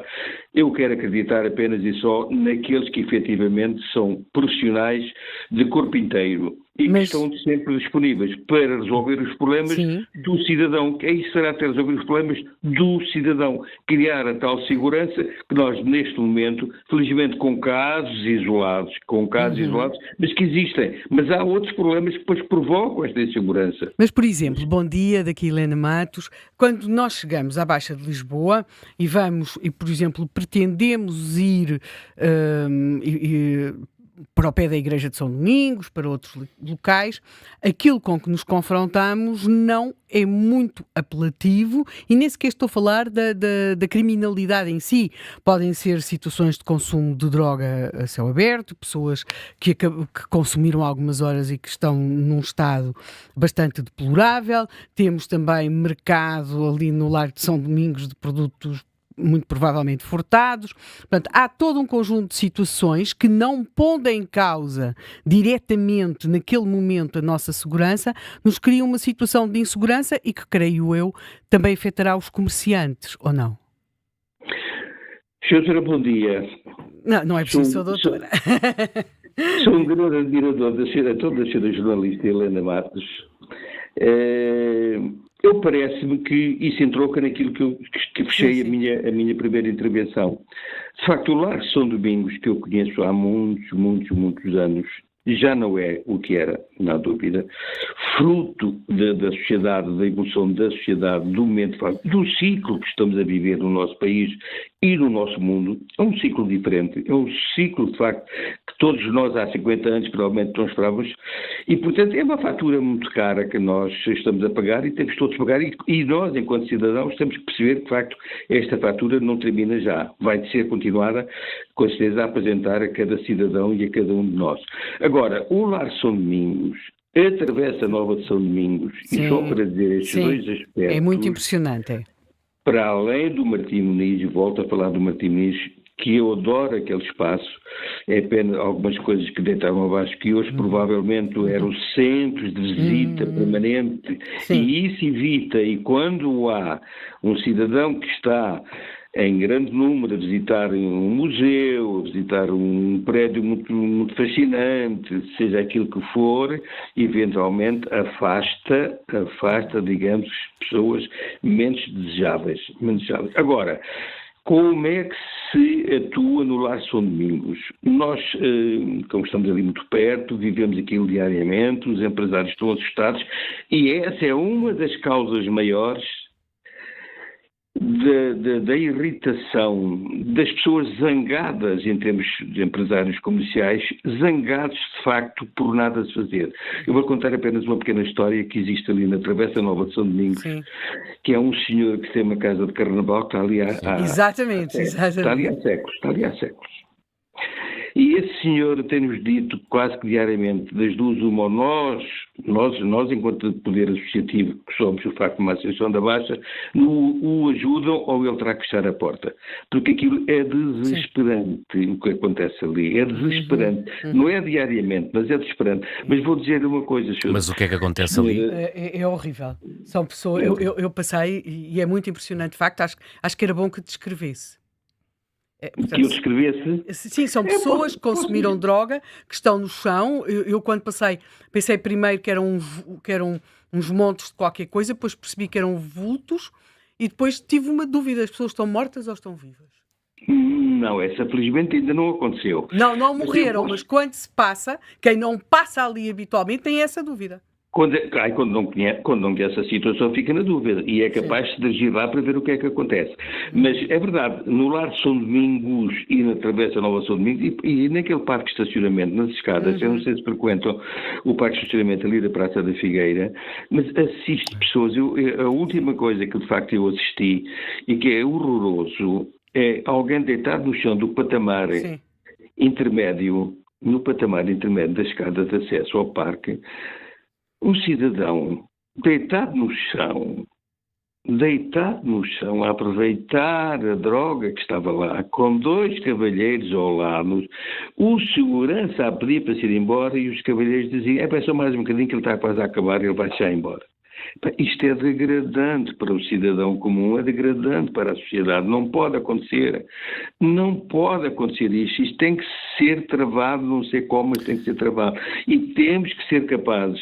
Mas aí, Manuel Lopes, já o falhanço é maior, não é? E já não é só a segurança que falha, já não é só... Não. Já não é só falta de polícia na rua, digo eu. Não, a segurança aqui, a polícia se calhar até é menos culpada disto, porque antes da polícia atuar, há tanta coisa a fazer antes, que de facto é como se disse há pouco, quer dizer, antes do incêndio é preciso evitar que ele de facto aconteça. A prevenção, e isto, a nossa sociedade de facto tem que perceber que isto acontece e temos que ser claros, temos que ser frontais, temos que ser capazes de aceitar que hoje existem estas coisas. E isto é que dá e faz depois razão àqueles que dizem que estão inseguros e que depois acontece uma bala transviada que apanha um cidadão que não tem culpa nenhuma. Agora, como é que isto faz? A polícia queixa-se que precisa de mais meios, precisa de mais ferramentas. Eu estou de acordo com a polícia. Ela é sempre um cidadão com respeito tremendo pela polícia, porque de facto eles são a nossa garantia de termos a liberdade que temos hoje. Ou são uma das garantias da nossa liberdade que temos hoje. E eles queixam-se porque não têm meios para atuar. E às vezes quando os têm também são maltratados, não são recebidos com a dignidade quando apresentam a pessoa nos seus locais próprios, depois passado um bocado já estão outra vez a gozar com eles, porque a comer a sandes, eu já aqui estou, isto não pode acontecer, eu não sei como é que isto se faz, sinceramente, eu deixo isso para os técnicos. Mas é preciso fazer de facto qualquer coisa para não se criar uma insegurança total que as pessoas deixem de andar na rua.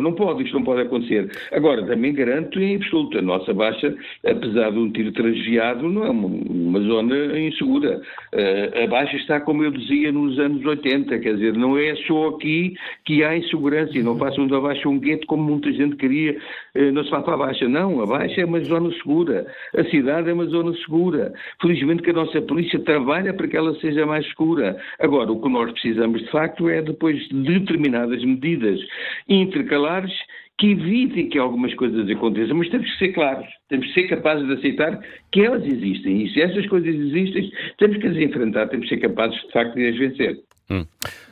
Manuel Lopes, agradeço-lhe. Muito obrigado por se ter juntado a nós na discussão hoje aqui no Contracorrente em torno da criminalidade, a partir daquele caso, enfim, muito conhecido no início do mês de agosto, de uma turista sueca que foi alvejada inadvertidamente na Rua Augusta, centro de Lisboa.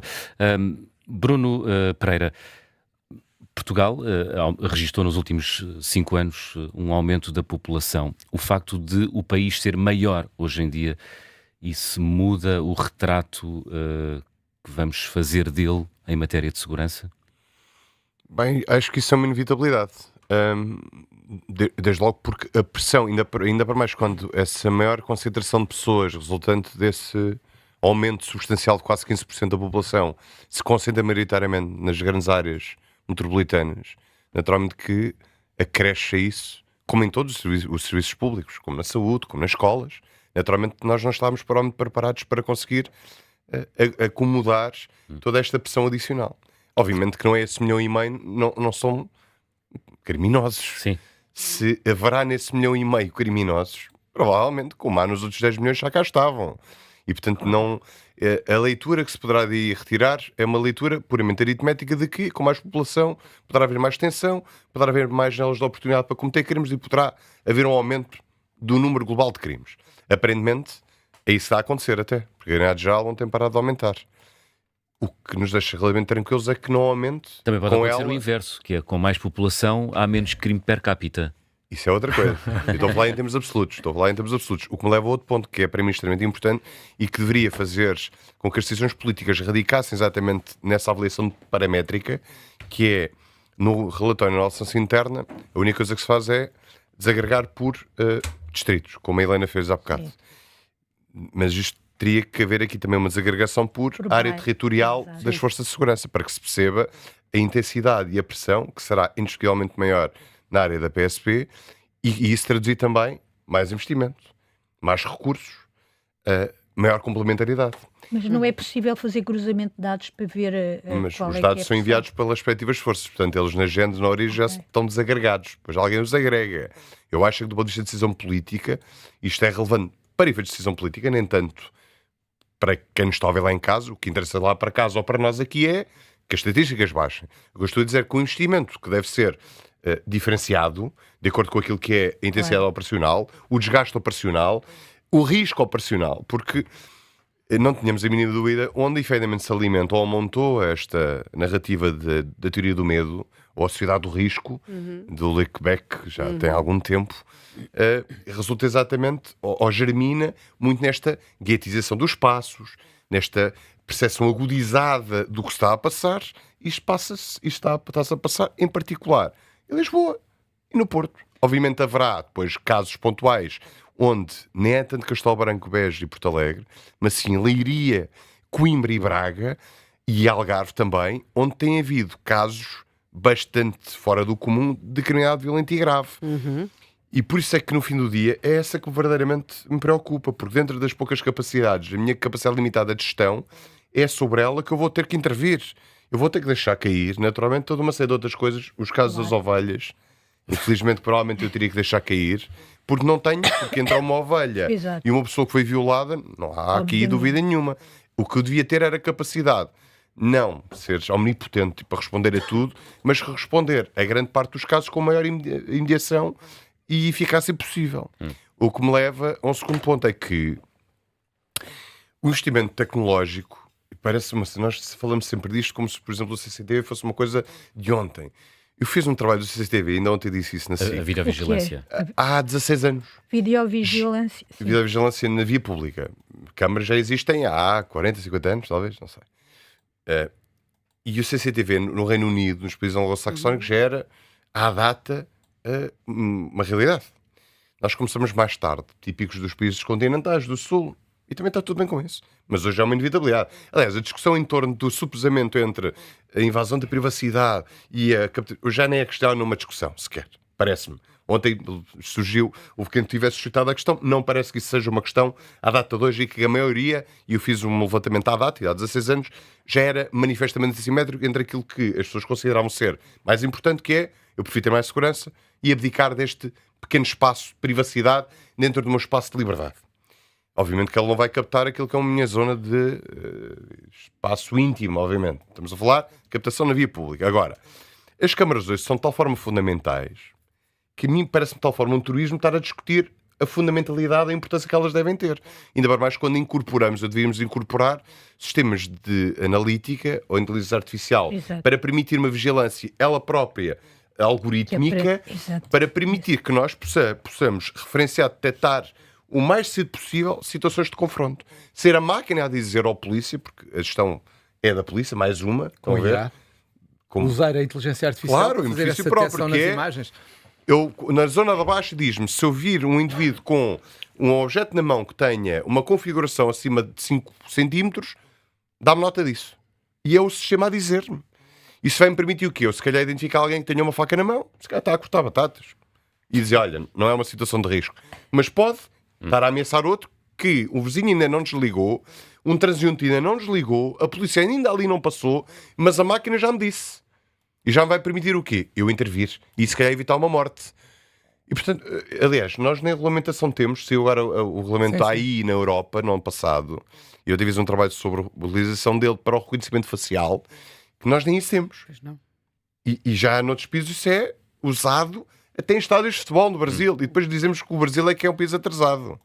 Eles não utilizam. Em IA não é. Eles estão muito à frente de nós em IA e têm imenso. uma tecnologia completamente diferente. Estamos completamente entorpecidos a esse nível. Mas repara, neste momento, apesar de tudo o que tem acontecido relativamente à matéria dos direitos, liberdades e garantias, para a defesa das pessoas, do cidadão e dos próprios polícias, nós ainda nem sequer temos as bodycams, que defendem todos. Nem sequer isso temos. Disso. Andamos a falar disto. Para essa história vai voltando. Dar um caso mais os fogos, é tudo, repare. E depois em relação à imigração também era uma coisa que eu queria dizer.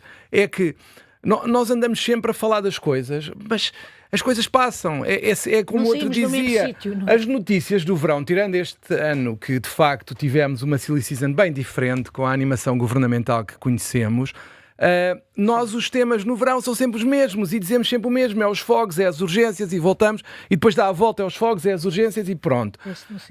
A questão das bodycams é uma questão que há anos que é falada e que poderia ter ajudado imenso no Lar do Rato, por exemplo, no que aconteceu. Como em tantos outros lados. Como em tantos outros lados. Quer para a defesa de uns, quer para a defesa de outros. Mas não se usou o PRR para alguns desses? O PRR foi utilizado por muita coisa, mas não para isso não foi. Mas eu sei que estamos a acabar, mas há uma questão em relação à imigração que tem a ver também com o que falámos da falência dos serviços públicos, que é, nós temos uma criminalidade diferente por causa da imigração. E não estou a falar dos crimes cometidos por imigrantes. Estou a falar essencialmente de uma sensação de insegurança por se ter deixado entrar indiscriminadamente em Portugal pessoas sem qualquer controle durante anos e agora estamos a muito diferente da nossa, com uma cultura muito diferente da nossa e pior, alimentámos as máfias que vivem deles. E que têm uma extraordinária violência, exerce uma extraordinária violência sobre essas pessoas e que faz a maior das confusões, que que tudo é tratado como rixa. Repare. Uma rixa entre grupos, mas quer dizer, há gente ferida, há gente morta, mas como é lá dentro daquilo não há problema. Quer dizer, as pessoas estão em Portugal, têm de cumprir as leis portuguesas, mas têm de ter a sua segurança. Só agora é que estamos a falar, por exemplo, primeiro, a questão da violência doméstica, que é um exemplo, que não tem a mesma relevância nas comunidades em que a nossa também, aquilo para eles é banal, entre aspas, desculpa-me a expressão, mas é um facto. Depois há a dependência da pessoa relativamente ao outro, que a leva também a suportar muitas coisas que em Portugal não deveriam ser admissíveis. Ao dono da casa, exatamente, o que for. E depois há a questão que nós também temos que olhar, que é a falência dos serviços públicos, AIMA e ACTs, etc., também leva a que estas redes de tráfico de pessoas e à imigração ilegal venha a florescer e venha a ter sítios onde a lei parece que não existe. Falamos do Alentejo. Parecemos bloqueados. Completamente. Se ninguém está a fazer nada, qual é a sua perspectiva? É que isto ainda vai ter de piorar para melhorar? Vai. Só agora, com consequências políticas graves? Há 6 anos ou 7 anos atrás que eu ouvia falar da desertificação, entre aspas, de portugueses e de negócios de portugueses da zona da Alfama. Porquê? Porque chegavam lá... Repare, eu tinha um amigo meu que tinha uma farmácia em Alfama e que foi obrigado a sair de lá porque não tinha negócio. Não valia a pena ficar ali. E entretanto, aparece alguém que, com uma mala cheia de dinheiro, que andava a comprar tudo ali à volta, e claro, ele não conseguia continuar ali. E a questão é, só agora é que estamos a falar que vamos ver os arrendamentos que servem de abrigo a isto. As tais lojas de fachada. As tais lojas de fachada. Só agora... Andamos a fazer essas verificações já há algum tempo. Sim, mas repara, só agora é que é notícia. Não é que vocês não façam a verificação, só agora é que é notícia, que chega às notícias a verificação das lojas de fachada. Nós estamos aqui todos a brincar, a olhar para as coisas. Deixa-me aqui fazer uma... enfim, se calhar vou mexer aqui no ninho de vespas já na reta final do Contracorrente. Mas estamos a chegar àquele ponto em que agir pode até ser pior? Não. Eu creio que não. Eu creio que não, porque repare, por exemplo... é que o diagnóstico é muito terrível, não é? Está tudo a colapsar por todo lado. Sim, mas temos que começar por algum lado. Repare, a questão de AIMA, por exemplo, o que se faz em relação aos imigrantes, a ACT, etc., as fiscalizações podem ser feitas e devem ser feitas cada vez mais. E há outra coisa que tem a ver com a prevenção. Estes imigrantes estão cá e têm que ter direitos como os outros e têm que os conhecer. Mas quem é que vai explicar-lhes os direitos que eles têm por viverem em Portugal? Ninguém. O colapso dos serviços públicos, por exemplo, o IRN e as conservatórias, é dos negócios mais lucrativos que o Estado tem e está a tratar, desculpe uma expressão, com os pés, porque não tem meios, fruto de um desinvestimento de décadas. Reparem, o dinheiro que entra no IRN, dinheiro investido no IRN, é triplicado ou quadruplicado com os emolumentos que são pagos. Claro. Peço desculpa. Eu queria, não tem nada de desculpa, Helena. Para finalizar, chamar a atenção que talvez as notícias mais preocupantes, eu sei, nós começámos por causa de uma bala perdida, acidental, na Baixa de Lisboa, por alguma coisa que temos tolerado durante anos, que é a venda de louro prensado. Muitas vezes aquilo que nós vemos e assistimos em relação a outros países, nomeadamente a França, é que a banalização ou a normalização do que não é normal acaba depois, pensando que isso é lá uma coisa entre eles, acaba depois mais tarde a explodir-nos na cara. Agora, eu creio que nós também teremos de prestar mais atenção, e eu tenho aqui 3 notícias recentes deste ano de 2026, e que é um agente da PSP de 26 anos, foi agredido por um grupo de 15 homens na Rua da Lavoura, na periferia de Beja. Depois temos outra notícia, que é a agente da PSP sofre violenta agressão no aeroporto de Lisboa e fica em estado grave. E temos depois outra notícia, tudo isto é muito recente, grupo de 8 pessoas agride militares da GNR e agente da PSP na Quinta do Conde após fiscalização rodoviária. Se querem mesmo saber notícias que intranquilizam os cidadãos, são mesmo estas. E, portanto, nós temos... Queria um motivo para afastar os candidatos da polícia? São coisas como esta, é natural. E portanto, temos de olhar para a PSP e para a GNR, digo eu, com muito mais atenção, porque um dos sinais mais preocupantes para a nossa segurança é a agressão sobre as forças de segurança e a desistência das forças de segurança, seja como atratividade para uma carreira e seja também, às vezes, aquilo que também aqui foi referido, que é o achar que já não vale a pena. João Massano fez sinal, 15 segundos. 15 segundos, muito rapidamente. Tudo o que seja agressões a polícias, a GNR, PSP, a GNR, médicos, professores, tem que ter um processo diferente, tem que ser mais rápido. Claro, e isso foi alterado. Não, mas tem que ser efetivamente no terreno, as pessoas têm que sentir esse apoio. Não, mas isso é ao ponto, só para rematar de forma muito telegráfica, que tem a ver com a impunidade, porque por isso é que a justiça tem que ser rápida. Exato. Por isso é que a recolha da ovelha tem que ser rápida, a detenção do suspeito tem que ser rápida e a apresentação no tribunal tem que ser rápida. Tudo isto tem que ser rápido, senão... É como o fecho do programa, tem que ser rápido. Tem que ser rápido. E temos de ver o poder político a falar sobre isto e a não deixar isto no ar para quem quiser apanhar. Muito bem. Bruno Pereira e João Massano, obrigado por terem vindo ao Contracorrente. Helena, estamos de regresso amanhã.